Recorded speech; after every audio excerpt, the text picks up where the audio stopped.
Bueno, con estas indicaciones dadas, adelante, doctor. Queda en el uso de la palabra. Muchísimas gracias. Bien, buenas noches con todos los participantes una vez más. En esta segunda sesión continuaremos revisando y terminando con la revisión de los actos que puedan otorgarse a favor de particulares en el marco del Sistema Nacional de Bienes Estatales. Y como ya es de su conocimiento, para esta segunda sesión se reservaron los actos de administración sobre precios estatales que se puedan otorgar a favor de privados. Entonces, empecemos con el desarrollo de este gran tema. En primer lugar, vamos a proponer el siguiente contenido. Iniciaremos por la parte general, tocaremos solamente ciertos puntos, por cuanto en la sesión previa ya pudimos ver un panorama mucho más amplio en cuanto a la gestión de los predios estatales, la promoción o el sentido del Sistema Nacional de Bienes Estatales en cuanto a la promoción de la inversión pública y privada. Y en este caso vamos a desarrollar, pues, de manera sucinta algunos temas puntuales que nos van a ayudar a continuar con el desarrollo de los actos de administración a favor de privados. Una vez desarrollados estos puntos esenciales, pasaremos a desarrollar las figuras en sí, partiendo por el arrendamiento, el usufructo, la servidumbre regulada en el Código Civil y finalmente tocaremos la cesión en uso. Bien, entonces empecemos. Parte general. Como lo hemos venido ya exponiendo a lo largo de estas sesiones, el núcleo duro de la base normativa que se configura en el Sistema Nacional de Bienes Estatales está dado por la Ley General del Sistema Nacional de Bienes Estatales, aprobada por la Ley 29151, actualmente incorporada a su texto único ordenado. Asimismo, tenemos el vigente reglamento de la referida ley, aprobado por el Decreto Supremo 08-2021-Vivienda. Es a partir de este bloque normativo que se comenzarán a desplegar las condiciones, presupuestos, requisitos de cada uno de los actos. Haciendo una comparación en lo que refiere a los actos de administración, vimos en la sesión anterior que los actos de disposición, por ejemplo, implicaban un desplazamiento del dominio. Ese era su elemento esencial, el desplazamiento del dominio. Sin embargo, a diferencia de aquellos, en los actos de administración no existe tal desplazamiento de dominio. Lo que en realidad se pone a disposición es el uso y aprovechamiento de los predios estatales, a partir del cual pues se podrá realizar ciertas actividades, ya sea de carácter social o para una explotación económica, según sea el acto. En ese sentido, este uso y aprovechamiento se deberá entender pues como si fuera una, una caja, una caja en la cual pues habrá mayor espacio o menor espacio, dependiendo de cuál sea el acto que se haya sido otorgado. Probablemente tendremos mucha más holgura en cuanto a la maniobrabilidad que tenemos para realizar actos cuando tenemos un usufructo a nuestro favor. Y a partir de ello, pues veremos actos que tienen muchas más restricciones en cuanto a cómo se ejerce el uso, cayendo, por ejemplo, en el arrendamiento. Asimismo, vemos disposiciones específicas para la servidumbre en el marco del Código Civil y lo propio con la cesión en uso. Entonces, queda claro que los actos de administración, pues, en principio ordenarán el uso y aprovechamiento de los predios estatales y no evocará, pues, un desplazamiento del dominio de los mismos.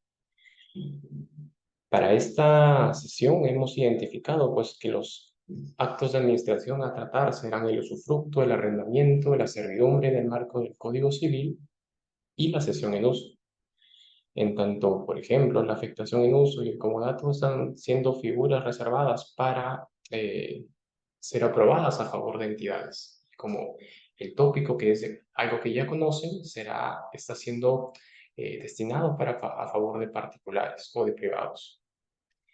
En cuanto a las competencias, esto es algo que ya hemos venido proponiendo eh, y, y, y siguiendo esa misma línea y esa lógica, partimos de la premisa de que pues será en principio competencia de los gobiernos regionales con funciones transferidas eh, respecto a aquellos predios de propiedad del Estado que se encuentren bajo su jurisdicción. Estos gobiernos regionales, como lo hemos venido reiterando, son Arequipa, Amazonas, Tacna, Tumbes, Lambayeque, Callao y San Martín, que a la fecha cuentan con esa transferencia de funciones. En ese sentido, podrán aprobar estos actos, por ejemplo, de administración, como los que hemos señalado hace un momento.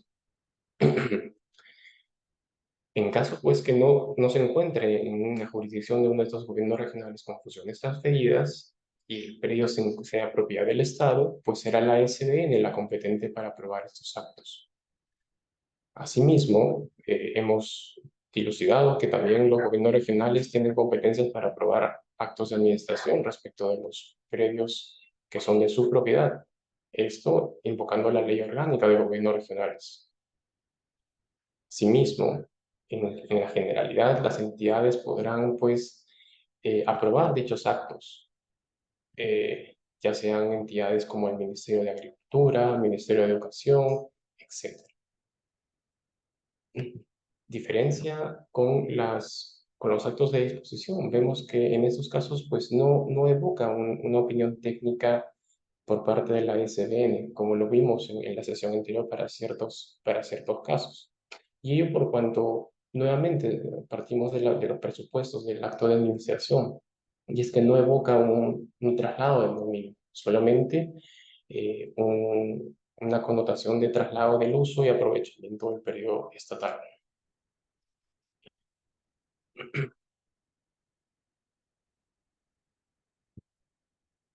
Ahora bien, un segundo, por favor. Bien. Ahora bien, hemos hablado también en la sesión anterior que los predios estatales, en principio, pues tienen esa clasificación clásica de bienes de dominio privado y bienes de dominio público, siendo que en su inmensa mayoría, pues los actos recaen sobre los predios de dominio privado, porque es por cuanto estos no tienen un fin público actual o un uso público actual. Y es en ese sentido que los actos en principio recaen sobre estos predios. Y de la misma forma se dejó claro que, por ejemplo, eh, a partir de la protección constitucional de los bienes de dominio público, los actos de, por ejemplo, disposición no podían recaer sobre bienes de dominio público, por cuanto estos eran inalienables. Ahora bien, cuando hablamos de actos de administración, la figura cambia. Cuando estamos hablando de actos de administración, estos pueden recaer sobre bienes de dominio público. Y esto en cuanto a la introducción que se hizo con un cambio normativo que se produjo de un decreto legislativo, el 1358, que se permitía introducir las figuras del usufructo, servidumbre, arrendamiento, cesión en uso, comodato y otros derechos que no impliquen la enajenación sobre predios de dominio público. Para ello se establece una condición, y es que este acto no debe desnaturalizar o obstaculizar el normal funcionamiento del uso o servicio público. ¿Cómo se sabe eh, cómo se advierte que no se está desnaturalizando o obstaculizando el normal funcionamiento? Para ello, la norma pues ha contemplado ciertos supuestos que nos permitan identificar tales situaciones. Esto está contemplado en el numeral 90.2. del artículo 90 del reglamento. En este sentido, se indica pues que los predios de dominio público no perderán el normal funcionamiento o no hará una desnaturalización en su uso o servicio público, cuando, por ejemplo, el acto se otorga para el desarrollo de servicios complementarios que ayuden al cumplimiento del uso o servicio público. O, por ejemplo, cuando la actividad a la que se va a destinar el predio es compatible con el uso predeterminado del predio o con la consonificación. Es decir, vemos pues que hay situaciones en las que los predios de dominio público, teniendo un uso eh, predeterminado, pues eh, dada la naturaleza del mismo, permite que pueda estar en sintonía o armonía con otra serie de servicios.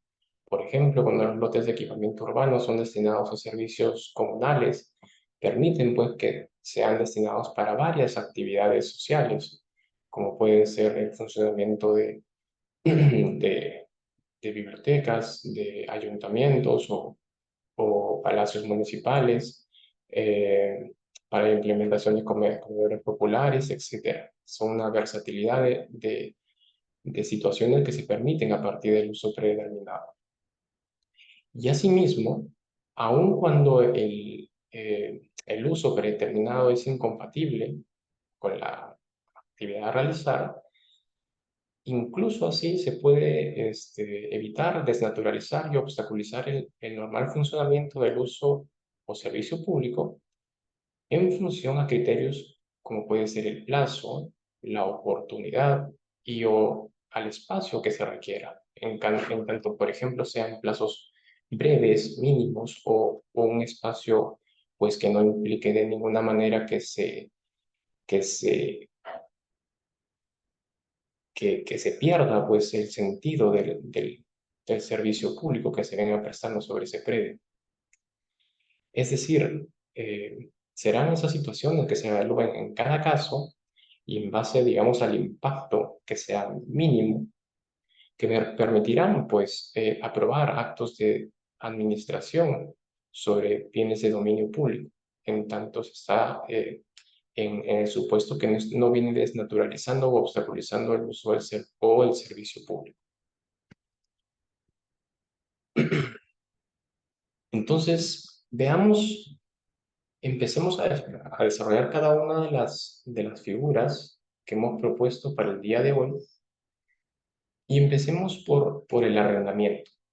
Esta es una figura que es traída pues, en sí del Código Civil y ha sido incorporada a la normativa del Sistema Nacional de Bienes Estatales, teniendo como bloque normativo lo que ya hemos comentado, la Ley General del Sistema Nacional de Bienes Estatales, su reglamento.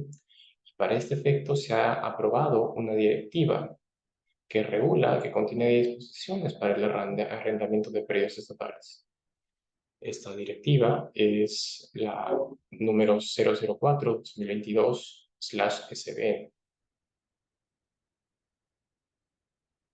Como lo adelanté, en esta mirada del arrendamiento, cuando es traído a las normas del Sistema Nacional de Bienes Estatales, se precisa pues de que, teniendo la misma lógica que la del Código Civil, a través del arrendamiento, pues una entidad que tendrá la calidad de arrendadora se obligará a ceder temporalmente el uso de un predio estatal a favor ya sea de un privado o de una entidad en calidad de arrendatario, quien en contraprestación deberá pagar una renta convenida.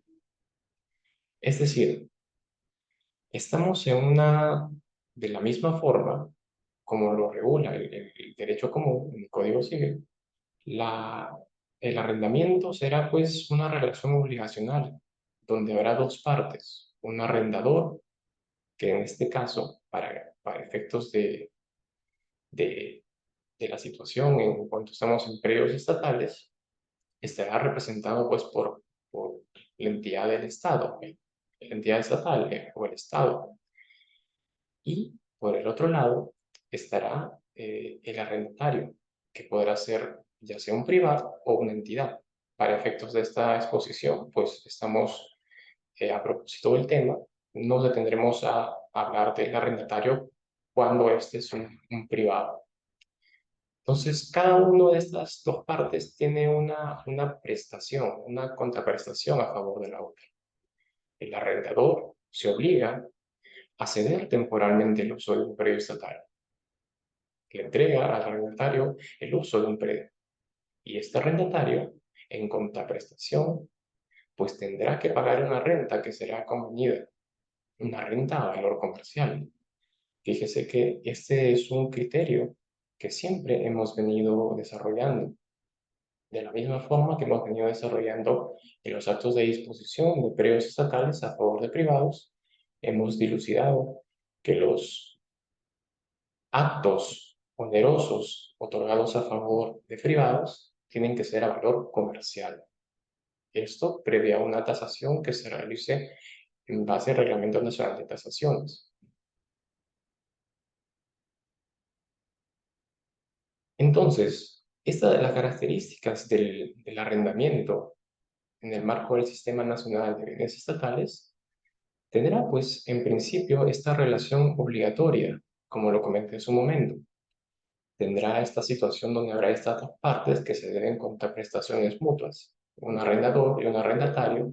El primero se obliga pues a ceder el uso del predio estatal y el arrendatario a pagar una renta convenida, de tal forma que se configure el arrendamiento. Trayendo la disposición del Código Civil, de la misma forma fue incorporada en el vigente reglamento de la Ley General del Sistema Nacional de Bienes Estatales, así como en la directiva que regula el arrendamiento de predios estatales. Se indica como obligación que en principio el arrendatario no puede subarrendar el predio a favor de terceros. Es decir, este privado que reciba el predio a través de un arrendamiento no podrá en principio subarrendarlo a favor de terceras personas, bajo causal de resolución contractual. Sin embargo, podrá facultarse a que realice tal acto de subarrendamiento en cuanto tenga el consentimiento expreso de la entidad arrendadora. Y esto tiene que constar por escrito. Asimismo, el plazo máximo para poder arrendar un predio estatal es por el lapso de 6 años. Claro está que esto está sujeto a renovación, para lo cual se puede celebrar un nuevo contrato por el mismo plazo. Entonces, vemos características muy similares a las reguladas en el Código Civil. Son, en buena cuenta, características que se recogen de ese cuerpo jurídico y son incorporadas a el cuerpo normativo que regula el Sistema Nacional de Bienes Estatales. Claro está que para estos efectos centramos nuestra atención en cuanto a los predios estatales y la gestión de los mismos. Ahora bien, aquí es donde vemos cuál es la primacía del Sistema Nacional de Bienes Estatales en cuanto a cómo es que se va a ejercer este arrendamiento. Se indica que el arrendamiento, en principio, va a seguir la misma lógica del resto de actos que están siendo otorgados a favor de particulares. ¿Y cuál es esta lógica? Que el acto, en principio y por regla, sea otorgada a través de una subasta o una convocatoria pública. Vale decir, un acto a través del cual la propia entidad pues decide convocar a la generalidad de las personas, a la generalidad de los ciudadanos, para que puedan participar en una subasta o una convocatoria pública y puedan precisamente acceder al acto o al derecho que se estaría otorgando. En este caso, para el arrendamiento, pues a partir de esta convocatoria pública, se señalará un precio base de la renta y en base al a la naturaleza misma de este mecanismo que permite esta interacción en cuanto al mercado y buscar un valor óptimo en el precio de la renta que se vaya a convenir, pues se permitirá buscar el rendimiento máximo del predio estatal. Es así que esa es la lógica que sigue el Sistema Nacional de Bienes Estatales para el arrendamiento. El, el, el, la regla que debe seguirse es que tenga que ser a través de esta convocatoria pública que haya sido, pues, mm, convocada, valga la redundancia, por la entidad propietaria o que se encuentre bajo la competencia de la entidad, pues, que esté ejerciendo la administración del predio estatal en concreto.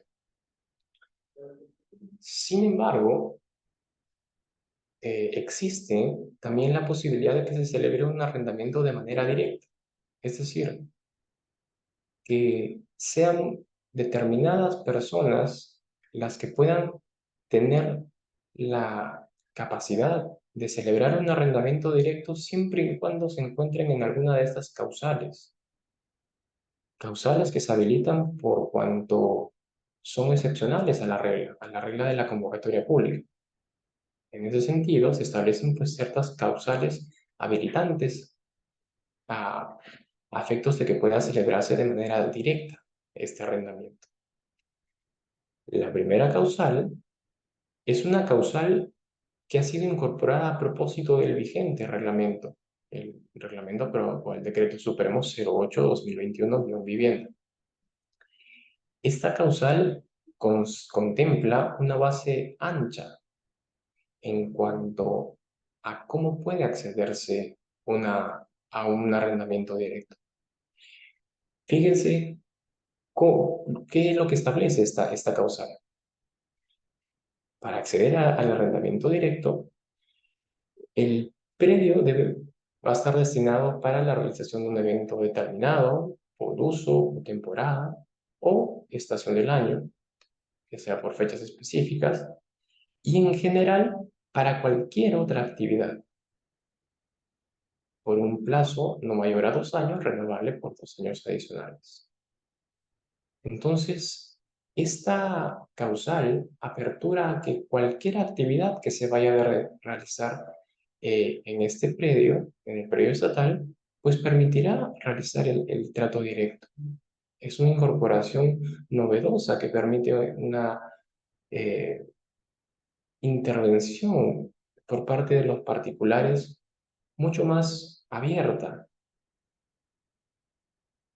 De esta manera, pues señala que en general, en cuanto se vaya a realizar cualquier actividad sobre el predio estatal, pues permitirá que accedan al arrendamiento directo. Ahora bien, una segunda causal regula situaciones fácticas que recaigan sobre el predio. Esta segunda causal regula, pues, cuando el predio se encuentre en posesión del solicitante. Es decir, hay una situación en la cual tenemos poseedores sobre predios estatales y ellos para, por ejemplo, regularizar su situación jurídica, deciden celebrar este arrendamiento por un plazo no mayor por un plazo, pues probablemente que se otorgue en el arrendamiento, que como hemos visto tiene un plazo de 6 años. Ahora, esta posesión debe ser ejercida por un plazo mayor a 2 años para que puedan invocar esta causal. Es necesario tener en cuenta de que para que una y otra causal que podemos apreciar tenga la debida autonomía y pueda, digamos, de alguna manera no se contraponga una a otra y vacíe de contenido la primera causal a la de posesión, será entonces si cuando estemos ante un solicitante que se encuentre en posesión, necesariamente tendrá que invocar esta segunda causal, la causal referida a posesión. Este poseedor, por un plazo mayor de 2 años, tendrá que necesariamente invocar esta causal. con pensar lo contrario, pues implicaría vaciar de contenido esta causal que regula el ejercicio posesorio, por cuanto la primera, pues en buena cuenta, permite que se pueda realizar cualquier actividad sobre el predio estatal y por un plazo no mayor de 2 años, renovable por 2 años adicionales. Entonces, tenemos dos situaciones jurídicas que deben ser entendidas de manera específica.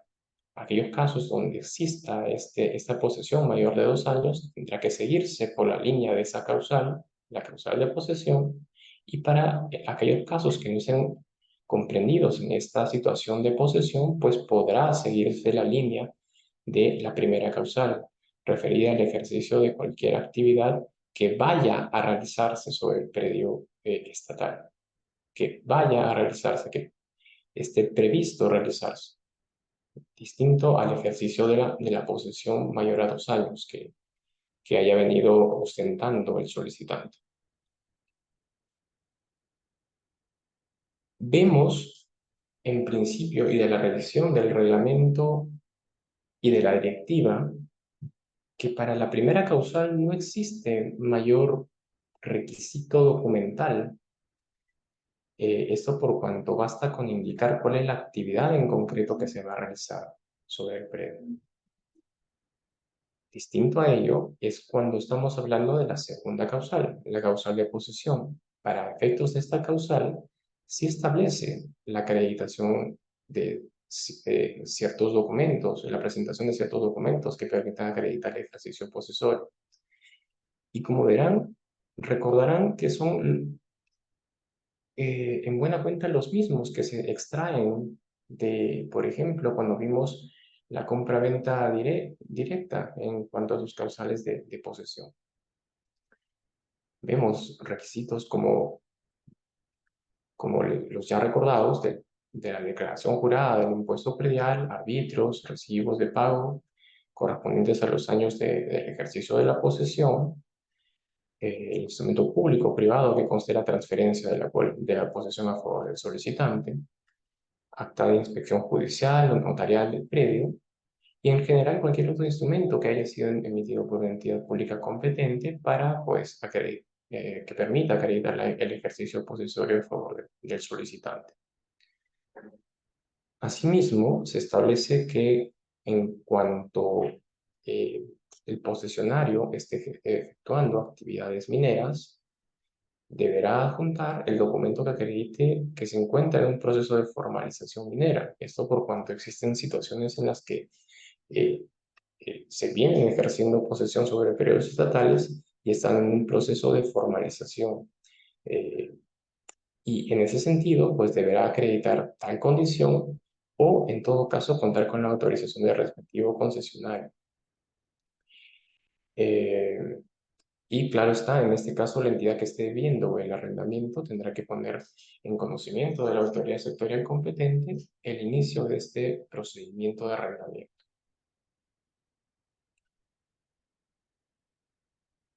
En cuanto a la extinción del arrendamiento, estas causales de extinción son, mm, van a ser muy similares con respecto al resto de actos que vamos a tratar.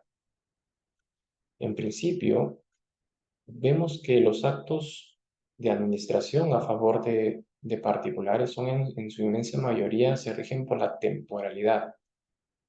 Y es en ese sentido que, por ejemplo, un arrendamiento se extinguirá precisamente por el vencimiento del plazo. Recordemos que el arrendamiento, en principio, tiene una vigencia máxima de 6 años que puede ser renovable, pero tiene una situación de temporalidad.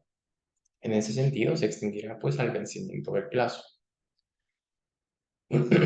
Asimismo, el arrendamiento podrá extinguirse en cuanto el arrendatario le dé un uso distinto con respecto al cual se le concedió. O en todo caso esté realizando un acto contrario al orden público, a las buenas costumbres. Es decir, son obligaciones que tiene y deberes de cuidado que tiene el arrendatario. con respecto al predio. Es decir, el acto, que el uso que venga dando no puede ser contrario al orden público, a las buenas costumbres, y en todo caso debe preservar que el destino que le venga dando es para el cual se le otorgó el predio estatal en arrendamiento. Asimismo, como lo comentamos al inicio, existe el impedimento de que pueda en principio subarrendar o ceder el arrendamiento eh, sin el consentimiento expreso y por escrito de la entidad arrendadora. Esa es una obligación que también se va a establecer en la propia resolución.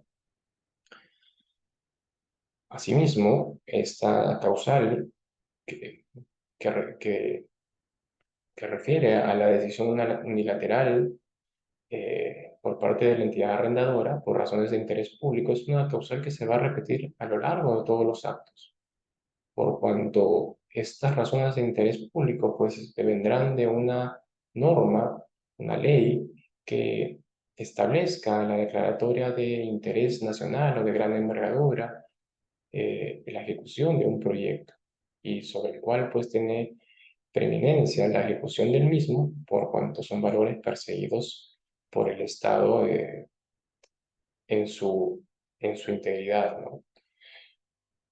Asimismo, es causal de extinción del arrendamiento el incumplimiento reiterado de los tributos, que en este caso son en un incumplimiento reiterado de hasta 3 oportunidades consecutivas del pago de estos tributos, que es una obligación también del arrendatario.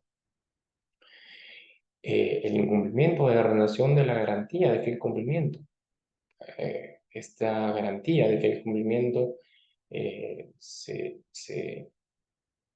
obliga a que el particular la presente por cuanto estamos hablando de un acto a título oneroso que está siendo entregado a favor de un particular. Y este tiene la obligación de presentar esta garantía de fiel cumplimiento y así como su renovación. Y finalmente la consolidación, que es la reunión pues en una sola persona de la condición de propietario. Y en este caso pues puede consolidarse el dominio si es que el arrendatario adquiere la propiedad del predio estatal. Nada impide de que pueda seguir un procedimiento en el cual se adquiera la propiedad del predio. Por ejemplo, estar inmerso en las causales de compraventa, se realiza una permuta, etc.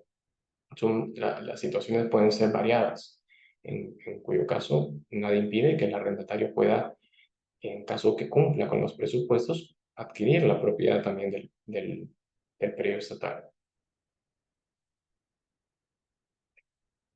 Ahora bien,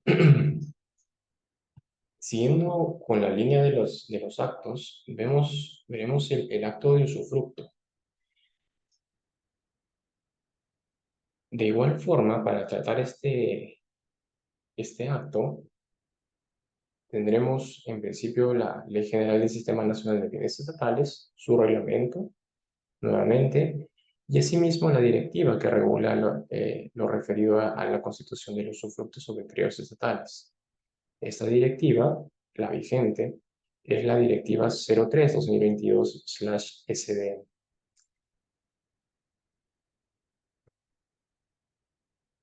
Cuando hablamos de usufructo, y nuevamente una figura que ha sido traída del Código Civil, del derecho común, cuando es aterrizada en el marco del Sistema Nacional de Bienes Estatales, referimos pues que a través de esta figura, el usufructo, se va a conferir a un privado o a una entidad, a quien se le va a denominar usufructuario, a realizar o tener facultades de usar y disponer temporalmente de un predio estatal.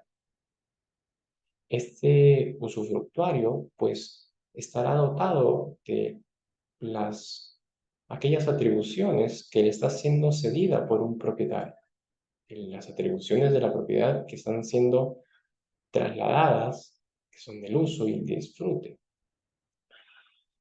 Y esta es ejercida de manera temporal. vemos que la temporalidad es una condición que nos viene persiguiendo a lo largo de estos actos de administración. Entonces, a través del usufructo, el usufructuario, en este caso puede ser una entidad o un privado, nos referiremos para los términos de esta exposición que sea un privado. Este usufructuario tendrá un pleno derecho de usar y disfrutar temporalmente de un predio. Es una situación jurídica que tiene el usufructuario con respecto a la propiedad. Ya no es una relación obligacional, es una condición jurídica que, que adquiere.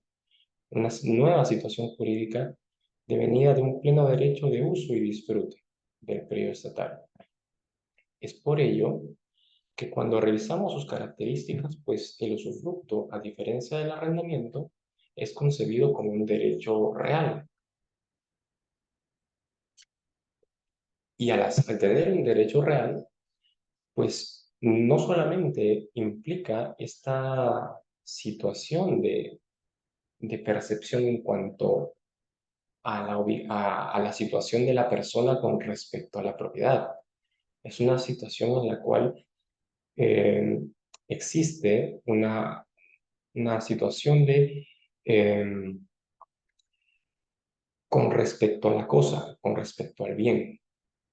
Es un disfrute de un derecho pleno que se deviene de su relación con respecto a un bien. Y a partir de esto, pues genera el deber de la generalidad de las personas de no traspasar ese derecho pleno que ostenta, por ejemplo, en este caso el usufructuario, siendo un derecho real. Y esto genera pues la oponibilidad de los derechos reales al poder estar debidamente inscritos. Asimismo, el valor de un derecho real se puede también materializar a través de la posibilidad de que puedan constituirse derechos, el usufructuario pueda constituir derechos reales menores o incluso derechos o actos menores. Por ejemplo, un usufructuario podrá constituir un arrendamiento, podrá constituir una, una cesión o un comodato. Eso en pleno uso pues, de sus derechos de uso y disfrute que incorpora este derecho real.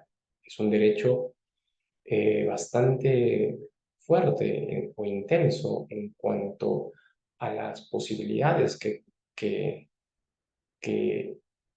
evoca a un usufructuario. Ahora bien, cuando hacemos un paralelo en cuanto al usufructo que está regulado en el Código Civil y cómo es que ha sido incorporado al Sistema Nacional de Bienes Estatales, encontramos una diferencia.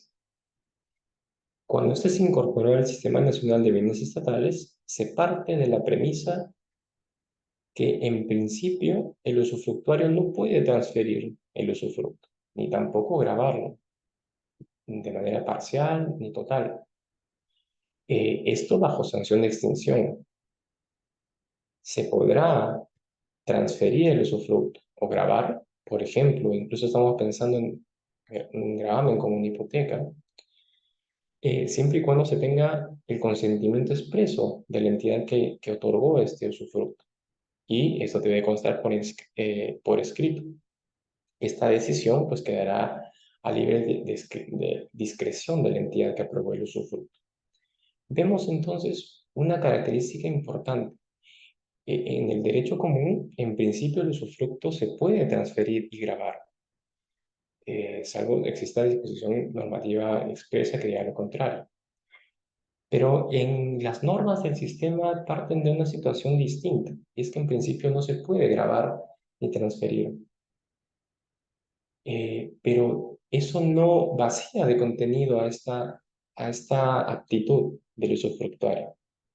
Y es que potencialmente tiene esa posibilidad de grabar del usufructuario poder grabar el usufructo o transferirlo, siempre y cuando cuente con consentimiento expreso de la entidad que le haya otorgado el usufructo.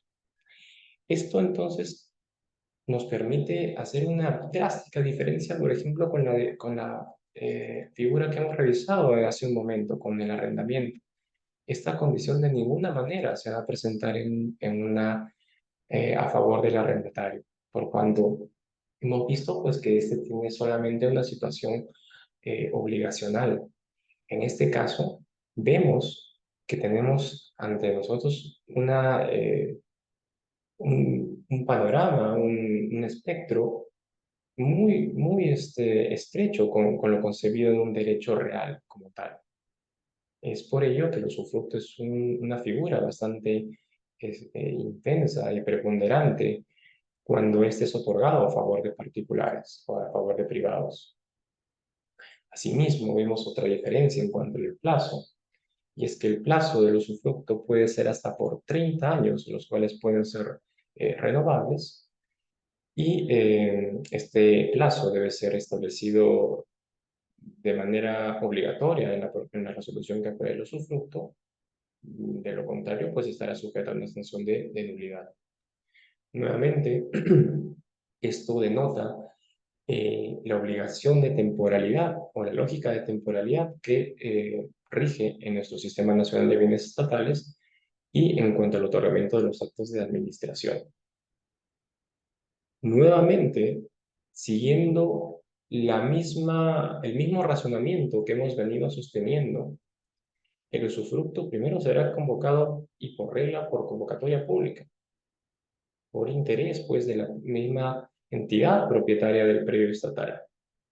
Es a partir de esta convocatoria que la generalidad de los particulares podrán participar en esta apertura al público para pues, celebrar la constitución de un usufructo sobre un predio estatal.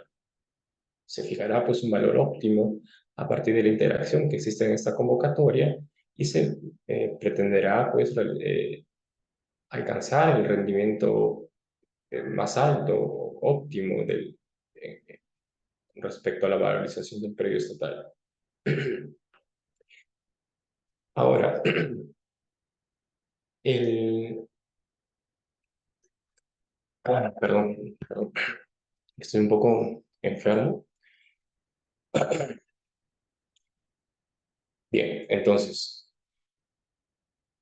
de la misma forma se establece que el usufructo puede ser convocado o otorgado o constituido de manera directa.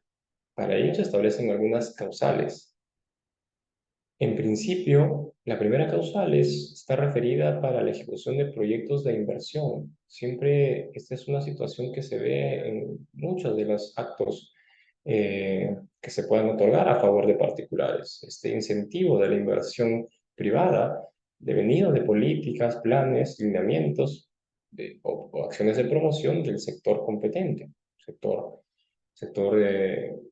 industrial, turismo, de energía, hidrocarburífero, etc. Es a través de este estímulo que realiza el sector que pues se ejecutarán proyectos de inversión, y es a través de esta decisión por parte del sector que permitirá o avalará al particular beneficiado de este reconocimiento para ejecutar un proyecto de inversión que le permitirá pues acceder a la constitución de un usufructo sobre el predio estatal. De igual forma, reservado para aquellas personas naturales o personas jurídicas que cuenten con concesiones otorgadas por el gobierno nacional para el desarrollo de las respectivas actividades referidas a minería, electricidad, hidrocarburos, entre otras actividades que demanden esta exploración y explotación de los predios estatales. Y de igual forma se establece que puede accederse al usufructo por el ejercicio posesorio del solicitante por un plazo mayor a 2 años. Son estas entonces las causales que permitirán a los particulares acceder de manera directa a la constitución de un usufructo y dotarse de las facultades que otorga el mismo, que ha sido materia de la revisión de las láminas anteriores.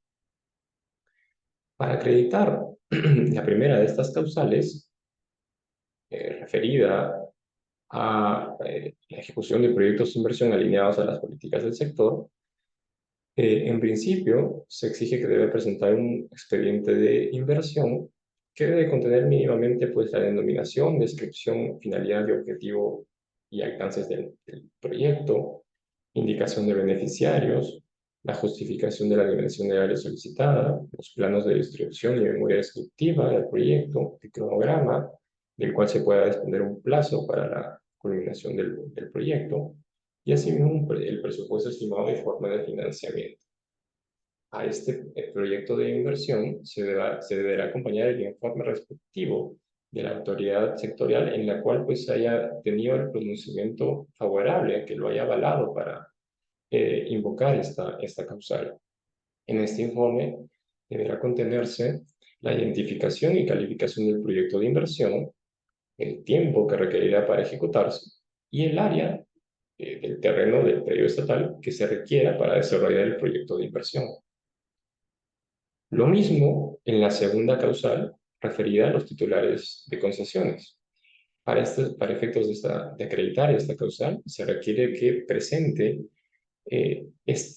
únicamente este informe emitido por la autoridad sectorial competente, en el cual contenga la identificación y calificación del proyecto de inversión, el tiempo que se requiera para ejecutar el proyecto, el área del terreno del predio estatal, y asimismo en este mismo informe se deberá indicar y precisar la concesión que se haya otorgado a favor del solicitante, que estaría promoviendo la constitución del usufructo de manera directa.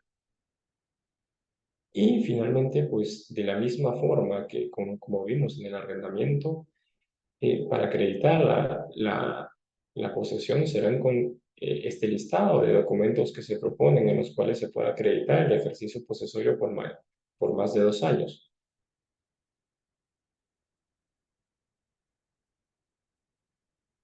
Como lo sugerimos y venimos sosteniendo, estas figuras tienen esta situación de temporalidad, por lo tanto siempre las causales de extinción contendrán situaciones referidas al cumplimiento del plazo que se le haya otorgado a través de estas figuras, como puede ser en este caso a través del usufructo. De igual forma, puede ocurrir la consolidación de dominio. Nada impide que un usufructuario pueda adquirir la propiedad del predio estatal, siempre y cuando pues, lo haya realizado a través de las figuras que contempla el Sistema Nacional de Bienes Estatales, por ejemplo. Nada impide para que, en caso que así lo cumpla, puede acceder a una compraventa directa del predio estatal siempre y cuando esté inmerso en alguna de las causales y los presupuestos que exige cada una de estas, de tal forma que se produzca la consolidación de dominio. Vemos con la incorporación de una causal referida a la muerte o renuncia del usufructuario, en caso sea una persona natural, o puede también ser a través de la extinción de la persona jurídica, de la personalidad jurídica, en caso sea, por ejemplo, una empresa, el usufructuario. Asimismo, vemos causales referidas a la destrucción o pérdida total del predio, el incumplimiento en general de las obligaciones establecidas en el contrato, nuevamente por razones de utilidad y necesidad pública, devenidas de declaratorias de interés nacional o de gran envergadura de proyectos de inversión. Y nuevamente el tema referido al incumplimiento de la renovación de la garantía de fin cumplimiento, que está a cargo de los particulares, pues por cuanto son actos a título oneroso. Ahora bien, cuando vamos a lo referido a la figura de la servidumbre del Código Civil, lo que hace el Sistema Nacional de Bienes Estatales al recoger esa figura es una remisión a las disposiciones en buena cuenta del Código Civil, del derecho común, que regulan la constitución de ese tipo de servidumbres. Actualmente, estas disposiciones están contenidas y recogidas expresamente y han sido de alguna manera extrapoladas del Código Civil a la normativa del Sistema Nacional de Bienes Estatales en la Directiva 09-2021/SBN, en la que contiene disposiciones para la constitución del derecho de servidumbres sobre periodos estatales. Esta directiva regula únicamente lo referido a la servidumbre del derecho civil, que regula el derecho civil.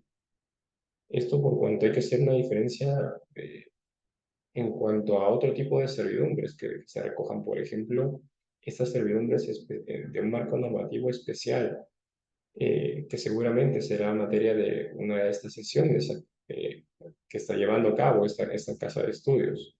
Me refiero específicamente a la servidumbre a favor de proyectos de inversión sobre terrenos seriazos, devenida de la Ley 3327, que dista de las disposiciones contenidas en la servidumbre común que conocemos en el Código Civil.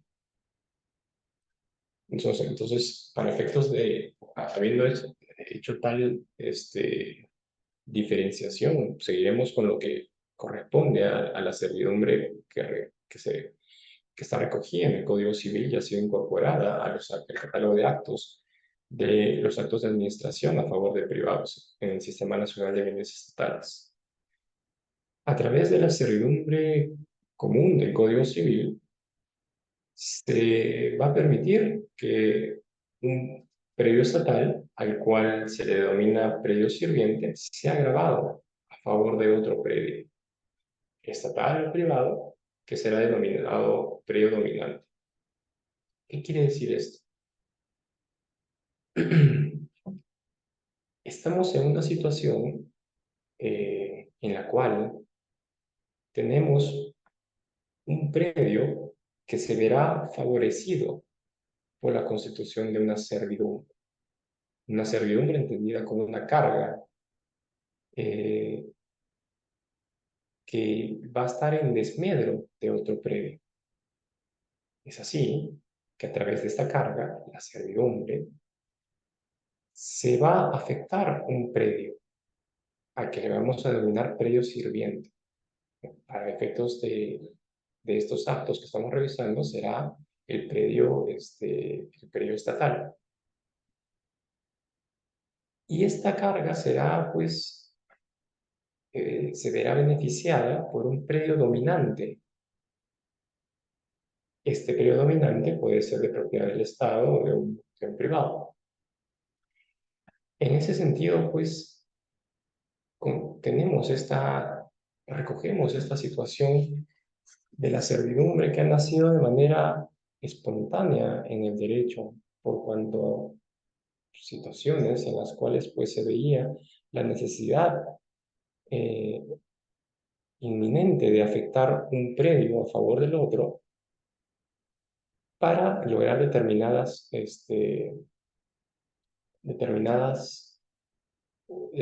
fines prácticos. Lo más común, por ejemplo, está referido a la servidumbre de paso, que un predio, el sirviente, el afectado, el que es grabado,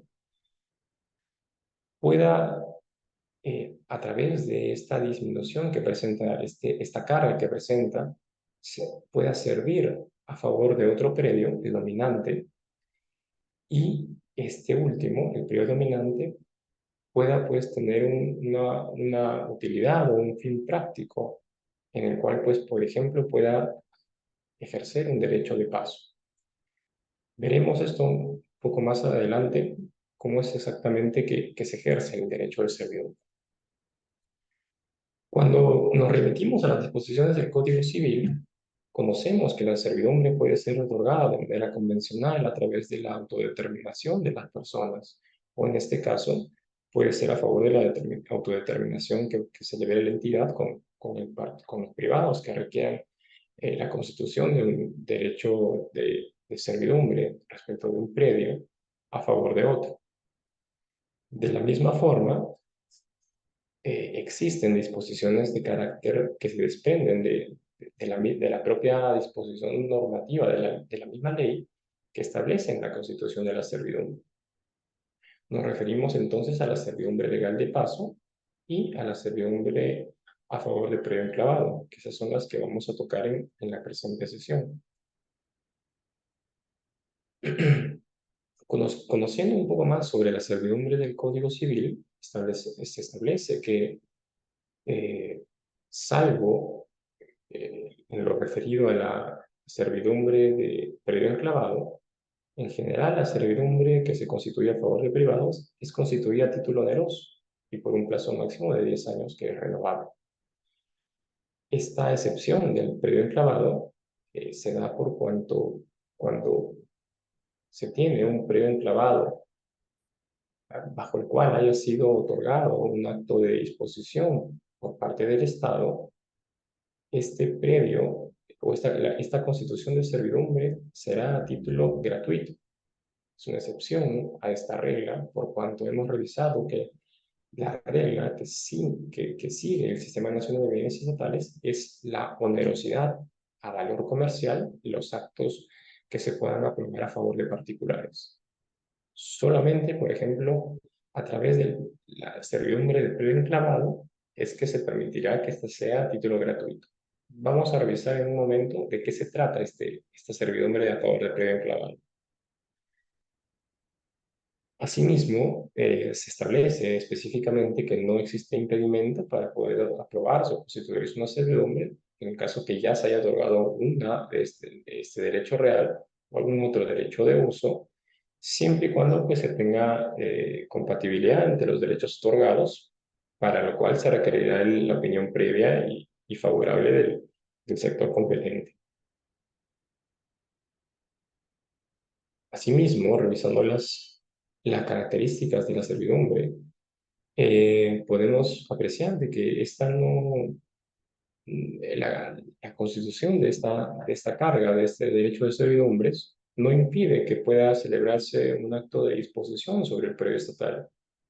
Claro está, siempre y cuando se tenga la aceptación de la parte adquiriente, y para lo cual deberá respetar las condiciones del contrato de servidumbre. Vemos su carácter accesorio que persigue a este derecho. Asimismo, se tiene un principio básico que es que toda duda que exista en cuanto a la constitución de una servidumbre se deberá interpretar en el sentido menos gravoso, en un sentido que sea el menos lesivo para el predio sirviente, y que nacerá esta interpretación de la realidad existente que pueda percibirse. Y de ninguna manera esto puede disminuir la concepción misma del uso de la servidumbre. Veamos entonces a qué nos referimos cuando hablamos de servidumbre legal de paso. La servidumbre legal de paso se constituye o se establece en beneficio de aquellos predios que no tengan salida a caminos públicos. En la realidad, vemos situaciones espontáneas que nacen en las cuales, pues, por alguna razón, predios no tienen salida a una vía pública, a un camino, a una carretera, etc. En ese sentido, pues, es a través de esta figura de la servidumbre que se permite que estos tengan acceso a estos caminos. Para ello, pues hacen uso de la carga que implica la servidumbre y precisamente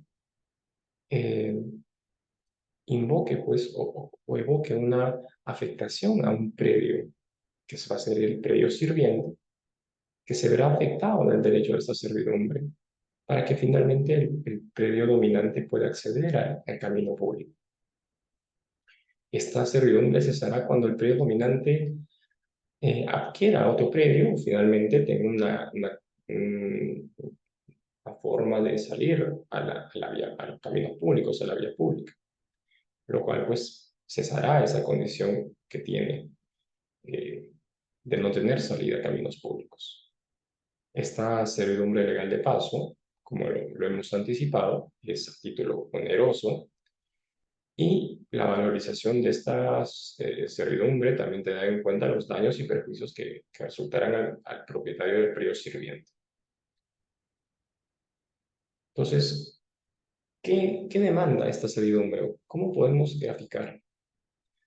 Tenemos en la imagen un predio de propiedad de un particular que está representado por este predio con un polígono de color celeste que no tiene acceso a la vía pública. Y por el contrario, está antepuesto de un predio estatal que sí tiene acceso a la vía pública y puede de alguna manera permitirle el acceso a este predio estatal a el predio del particular, a la vía pública. Es así que ante esta situación que vemos, en la cual se queda truncada, imposibilitada el aprovechamiento óptimo de este periodo de propiedad del particular, por cuanto no tiene acceso a la vía pública, se permite constituir un gravamen, una carga, una servidumbre legal de paso. ¿Qué será de la siguiente manera? A través de esta franja que podemos ver de color marrón, vemos que esta se constituye el derecho de servidumbre legal de paso que permite al predio del particular, el predio dominante, el acceso a la vía pública. Para ello está afectando al predio sirviente, que está representado por el predio de propiedad estatal. Y claro está, como hay ese desmedro en la propiedad, pues será constituida a título oneroso. El particular deberá pagar pues una renta que arroje la valoración comercial de este acto.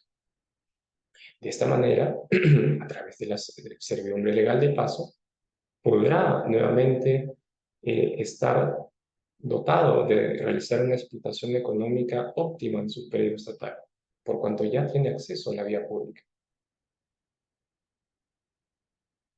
Por otro lado, la servidumbre a favor del predio enclavado es otorgada, como lo anticipamos, a título gratuito y a plazo indeterminado. Y esta sucede eh, cuando el beneficiario pues, adquiere el predio enclavado por parte de un acto de disposición del propio Estado. El predio enclavado, por ejemplo, puede ser transferido por el propio Estado a través de una subasta pública, a través de una permuta, a través de una compra-venta directa. Y precisamente el adquiriente pues adquiere un predio enclavado. Y es de esta manera que se cumple con el presupuesto para que pueda constituirse una servidumbre o de predio enclavado, la cual será otorgada a título gratuito y a plazo indeterminado. Esta es una situación excepcional, proveniente de la misma disposición o los alcances de la propia norma, de la propia ley, que implica que sea a título gratuito, por cuanto la regla es que siempre sea a título oneroso. Esta es una excepción. Estas reglas son traídas de las disposiciones del Código Civil que regulan lo referido a la servidumbre a favor del predio enclavado, en cuanto el adquiriente lo haya adquirido de la adquirente que finalmente será el propietario del predio que estará grabado y tendrá la naturaleza de gratuidad. Asimismo, la amplitud del camino de la servidumbre se fijará pues, según las circunstancias de cada caso. ¿Qué implica entonces este predio enclavado? Vemos en esta nueva representación que el predio en particular ha sido adjudicado por el Estado. Nuevamente, pongo como ejemplo una permuta, una compraventa directa, una subasta.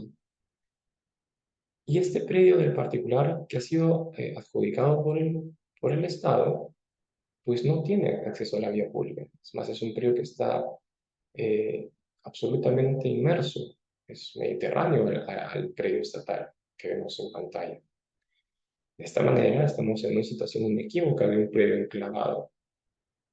Por ello, siguiendo la regla que hemos estudiado hace un momento, a través de la constitución de esta servidumbre a favor del predio enclavado, se permitirá su acceso eh, a, se permitirá su acceso a la vía pública.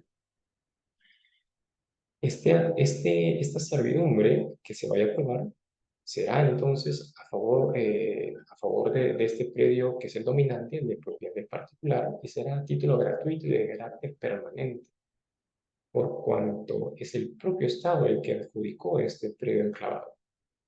Este predio entonces estatal será como predio sirviente afectado de manera permanente por esta servidumbre legal de paso a favor del predio enclavado.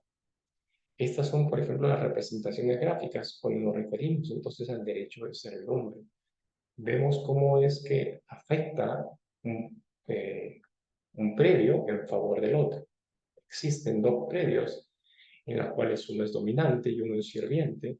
Uno afronta las consecuencias negativas del desmedro y otro las consecuencias positivas de la constitución de esta servidumbre, de esta cara. Porque la regla general, al haber ese desmedro, predio sirviente, debe ser constituida a título oneroso. Esta situación del predio enclavado que ha sido adjudicado por el Estado es la excepción a esa regla y será entonces solamente al haber provenido de tal acto de disposición que se podrá ser otorgado a título gratuito. Nuevamente, revisando las causales de extinción, vemos situaciones muy similares a las de las figuras anteriores. El incumplimiento de la finalidad, el plazo, en cuanto estamos ante servidumbres que se rijan como tal. La única que tiene la perpetuidad es la servidumbre a favor del predio enclavado. También el tema referido a la falta de pago según el cronograma que se haya establecido, con las cuotas que se hayan establecido en la resolución, a una decisión unilateral por parte del beneficiario de la servidumbre. De igual forma, la consolidación de dominio, como hemos revisado, nada impide para que pueda transferirse un predio sobre el cual recae una servidumbre por razones de interés público devenidas de leyes que declaren de interés nacional la ejecución de un proyecto. El pago también reiterado de tributos que afecten al predio, eh, igual que lo establece el Código Civil, por el no uso del predio por un plazo más de 2 años, una regla extrapolada de lo que refiere el Código Civil, y en general otras causales que devengan de la propia norma, de alguna otra norma expresa. Finalmente, tenemos una revisión de la sesión en uso. Hasta este punto, hemos revisado que los actos de administración, siguiendo también mucha la lógica de los actos de disposición a favor de privados, son por regla general a título oneroso. Y son a partir de ciertas excepciones que aperturan ínfimamente la posibilidad de que sean de manera gratuita. Caso, el que vimos el supuesto de la servidumbre sobre el predio enclavado que adquirió el particular, que por ejemplo esto es a título gratuito. Otra situación similar a la que comento es lo referido a la cesión en uso. Esta también es una figura que es otorgada excepcionalmente a título gratuito. Esta figura aplica supletoriamente las disposiciones que regulan el otorgamiento y extinción de las afectaciones en uso. Recordemos, tenemos una diferencia muy rápida. Las afectaciones en uso de predios estatales son otorgadas entre entidades. Una entidad afecta un predio a favor de otra, para la redundancia a través de la figura de la afectación en uso, para que lo destine a un uso o un servicio público. Esa es una figura reservada para entidades. La cesión en uso es un acto de administración a través del cual una entidad le otorga a un particular de manera temporal y a título gratuito el uso del predio para destinarlo a fines específicos, fines sociales específicos que vamos a revisar. Como vemos de su definición, se extraen estas condiciones o características de esta figura. La cesión en uso otorga un derecho excepcional a un particular para usar temporalmente un predio estatal y a título gratuito. Esto por cuanto persigue ciertas finalidades específicas. Está restringida a situaciones muy similares a lo que persigue el Estado o es de interés del Estado promover fines sociales. En cuanto, por ejemplo, esta cesión en uso debe estar destinada a la ejecución de un proyecto sin fines de lucro. Es decir, no está referida pues, a actos donde vaya a requerirse una explotación económica, como figuras como la que hemos revisado anteriormente, como puede ser un usufructo o un arrendamiento, sino más bien a situaciones sin fines de lucro, en las cuales, pues, siendo de interés el Estado promover en el marco de una economía social de mercado, este aspecto, como bien digo, social, en cuanto a su desarrollo personal, social de la persona, situaciones culturales, deportivas y de forestación. Se prefiere, por ejemplo, que los predios estatales se encuentren pues, con plantaciones de árboles eh, eh, distinto a que puedan ser, por ejemplo, materia de invasiones, ocupaciones por parte de, de personas, de terceros. Incluso se promueve el desarrollo social, cultural, puede ser a través de la implementación de casas para, para personas de la tercera edad, centros de recuperación, de rehabilitación, incluso templos, iglesias que decidan desarrollar esa actividad en cuanto estamos ante una situación eh, que nace de la cultural y el desarrollo personal de las personas. Situaciones que busca promover o son de interés del Estado, que no invocan esta finalidad lucrativa. Entonces, de manera excepcional se puede otorgar esta figura, la cual será pues a título gratuito. Esta es la conocida cesión en uso. Dentro de sus características, además de las ya mencionadas, esta cesión en uso se verá representada o materializada a través de una presentación periódica de informes. Estos informes serán la pieza central de esta sesión en uso y cómo se va reportando la actividad no lucrativa que se vaya ejerciendo sobre el predio.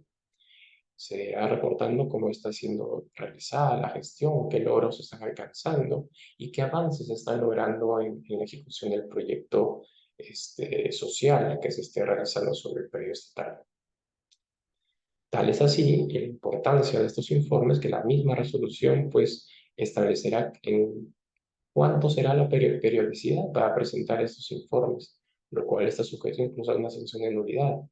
Es importante entonces aterrizar esta figura en los informes que vayan a tener que presentarse por parte de los sesionarios.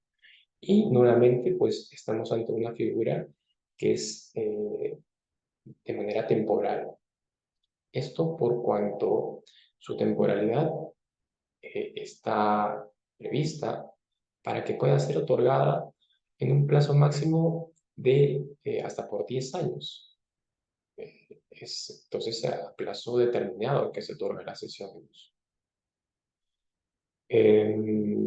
Asimismo, este plazo debe ser fijado de manera imperante en la resolución bajo sanción de nulidad y de igual forma pues, se permitirá modificar el plazo en base a la naturaleza del proyecto y a los avances que se vayan advirtiendo sobre el mismo.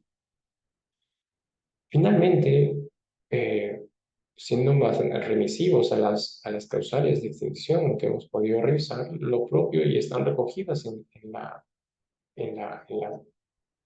lo que refiere a la cesión de uso.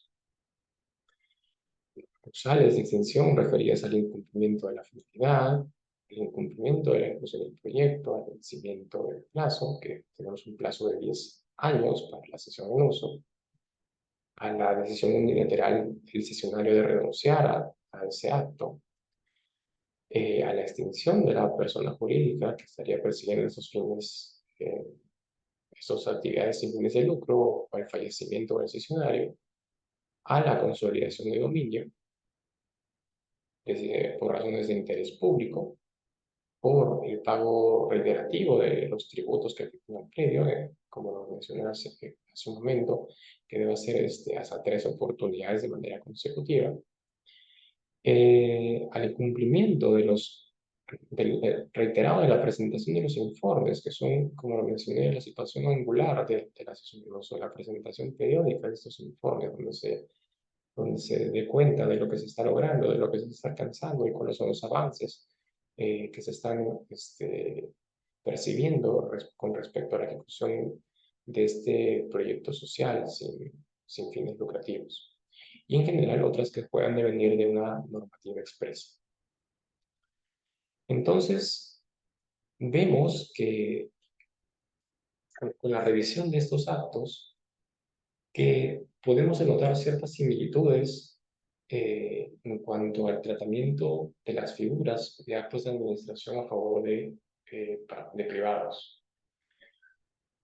Están dotadas de una situación de temporalidad, siguen una regla de onerosidad, dado que son otorgados a favor de privados. Y solamente excepcionales pueden ser otorgados a título gratuito bajo ciertas puertas expresamente abiertas en la norma. Situaciones que son muy excepcionales y revisten pues una connotación, por ejemplo, en el caso de la cesión en uso, de carácter social, fines perseguidos por el propio Estado. Y por el otro lado, por ejemplo, en la figura que realizamos de la servidumbre a favor de predio enclavado, a partir de una disposición normativa expresa, que así lo determina. Entonces, son la propia norma la que nos conduce y la que nos orienta de cuáles son los actos que sí van a permitir una situación excepcional de gratuidad en el otorgamiento de estos actos. Y más bien será la regla básica y general que debemos de partir, que será pues la onerosidad la que rijan estos procedimientos y el otorgamiento de estos actos. Con esto hemos podido revisar el catálogo y terminar con el catálogo de actos que pueden aprobar en el marco del Sistema Nacional de Bienes Estatales a favor de privados. Hemos revisado entonces los actos de disposición en la sesión anterior y hemos terminado de revisar los actos de administración que cataloga nuestro reglamento de la Ley General del Sistema Nacional de Bienes Estatales.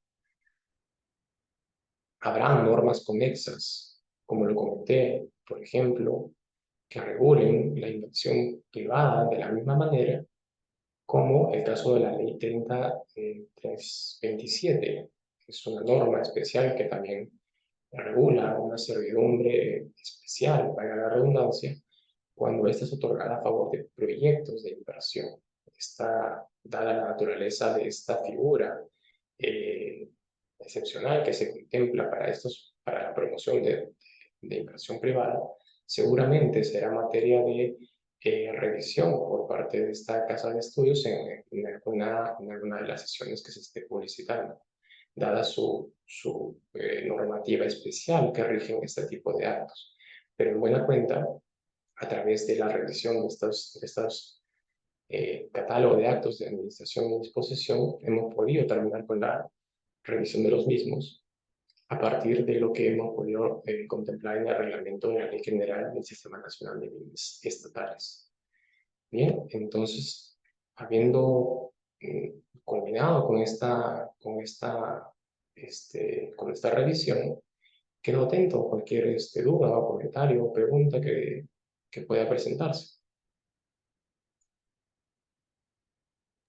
Recordar a cada uno de los participantes que tiene la opción del chat, como también tiene la opción de levantar la mano para poder habilitarles el micrófono y puedan realizar su pregunta.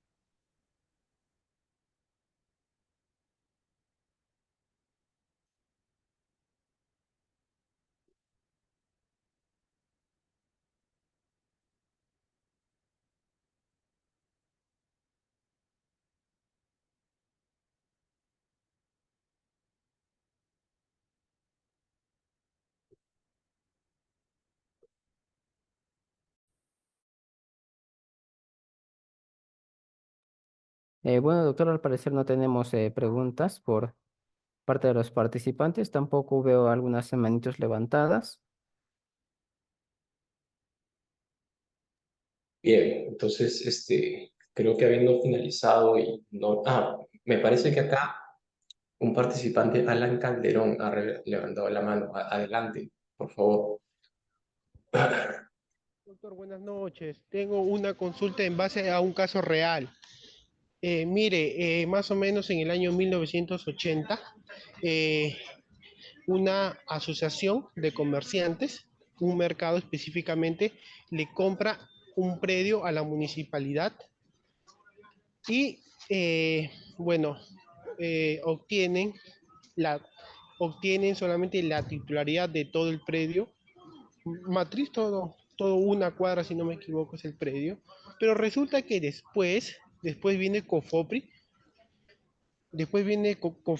y hace la titulación a cada comerciante en cada puesto. Pero resulta, y el problema está en que el Cofopri, aparte de otorgar la titularidad a cada comerciante, eh, genera zonas comunes o corredizas, pasillos en donde pasan las personas a comprar sus productos, pues, ¿no? Zonas comunes o también llamados pasadillos, que eso ya le pertenece a la municipalidad o al Estado de manera general, no le pertenece a los socios.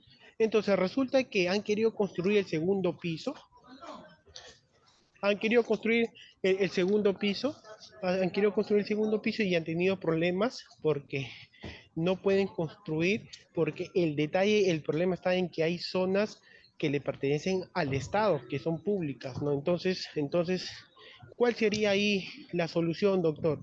Eh, Solicitarle a la municipalidad un acto de donación, adjudicación. ¿Cuál sería ahí la solución a su criterio? A ver, yo creo que en principio tendría que verse con mayor detalle ese tema porque está parte de una situación bastante peculiar, por así decirlo, en cuanto a este acto de formalización que ha llevado a cargo Cofopri específicamente sobre ese predio. Eh, Entiendo de que ese predio, en el levantamiento que ha realizado Cofopri, lo ha destinado para un mercado municipal, tengo entendido. ¿Es así? Bueno, o sea, estando en ese caso hipotético, eh, lo que en principio tendría que, claro, lo que en principio tendría que verse es si es que estamos ante esta normativa especial que rige lo relativo a la privatización de mercados, en efecto.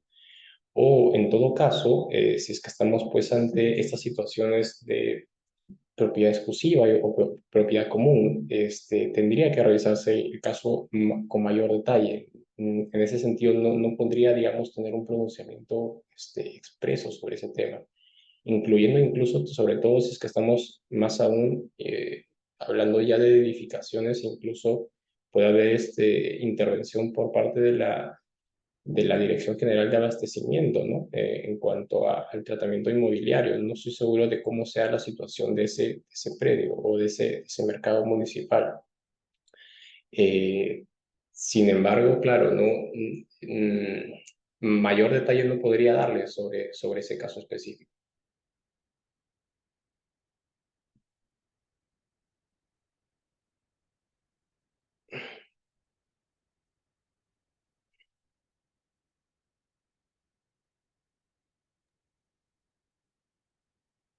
Creo que ahora sí, doctor, ya no tenemos más preguntas.